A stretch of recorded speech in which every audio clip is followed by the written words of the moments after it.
Thyself, I will love me, I will support me, I will rebuild me.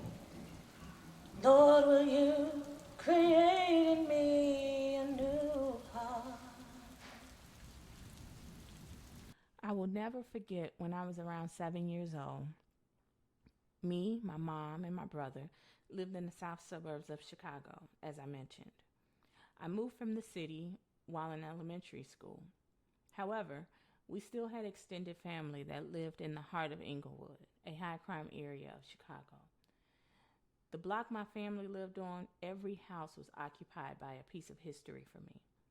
My mother would drop me off at my grandfather's house in the summer on the weekdays, very early in the mornings.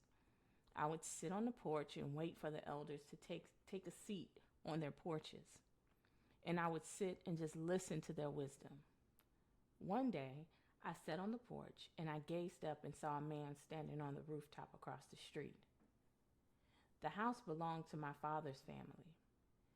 And when I looked up, surprisingly, I saw a man who resembled my estranged father. As I squinted, the man waved at me.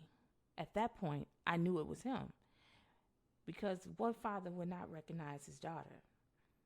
I am the type of person who has to do something when I get excited. I don't like to be overwhelmed by any emotion. I jumped up and I went to make myself a cold drink and grabbed a snack. And I went back to the porch. When I sat down, I noticed the truck was pulling off. In my head, I was creating this moment that my dad would come and hug me and tell me how much he missed me.